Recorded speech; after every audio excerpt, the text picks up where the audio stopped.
As we move over towards type 6, the 6 is the type that most embodies the peer group, right? They're not trying to stand out. They're not trying to observe it. They are the peer group. And you'll often see what we call six-packs running around. And it's amazing. It's like, how do they find each other? They don't know that they're sixes.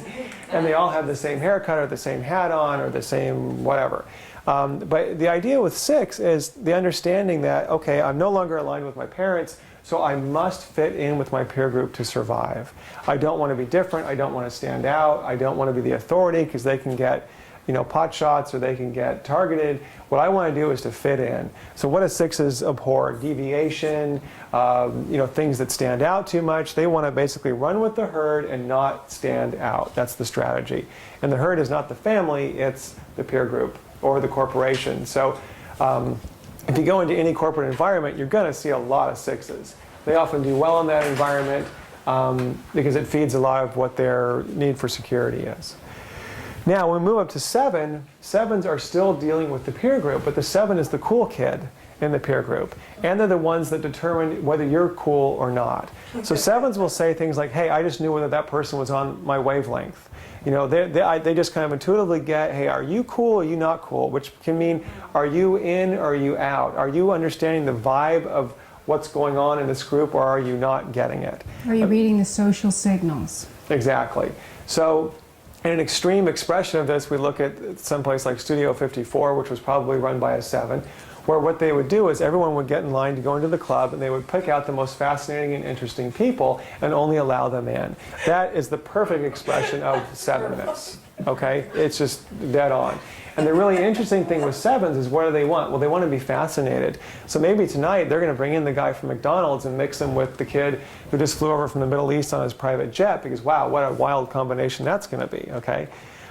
So with the 7, they're focused on sort of being the leader of the peer group. But in essence, with 5, 6, and 7, they're not holding their own authority, right? That whereas 2, 3s, and 4s particularly are looking to the parents for the admiration and constantly want that flattery and admiration, the 5, 6, and 7 are trying to fit in, but they haven't seen themselves as an adult.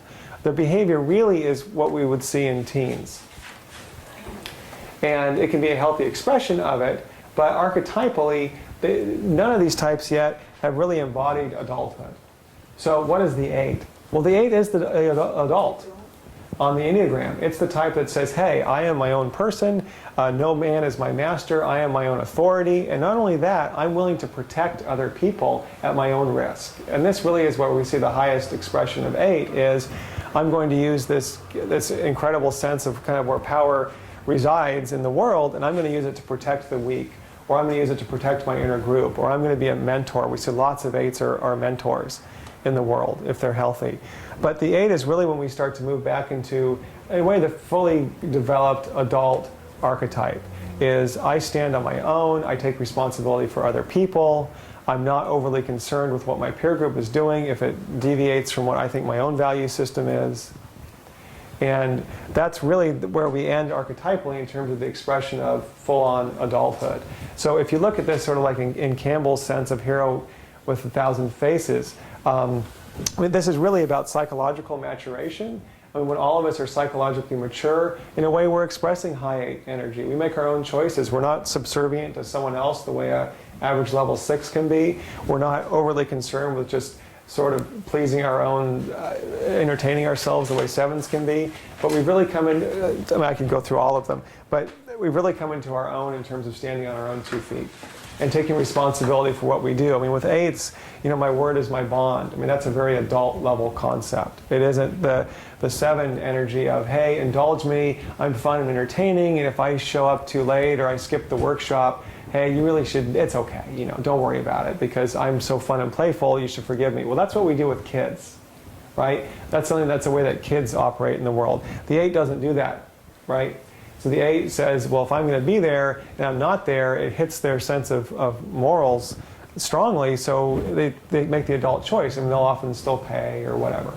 So what I'm trying to drive home here is 8 often gets sort of a short shrift on the Enneagram, but really healthy 8 is where we really see healthy adult energy.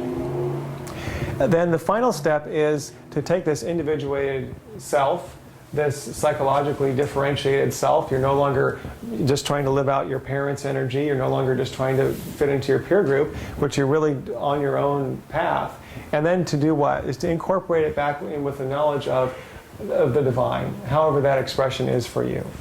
And to combine both this individuated adult expression of personal authority with tying it into a higher value and a higher power. And that's where we finally come back into 9, not as an unconscious child like a baby in the womb, but with the full awareness of our own individuation. And if you look in spiritual texts, they will tell you that enlightenment is not just a disintegration of the ego back into sort of nothingness, but it's infinite sort of oneness, unity with an infinite individuation at the same time, which seems quite paradoxical, but that's what they will tell you. And that's really what we see here with 8 and 9 merging together. It's a process that's dynamic, and we're moving into the type beyond us.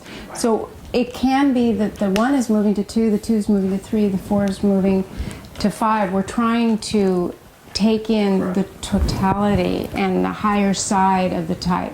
And the lesson that we have to learn is the type we're moving towards.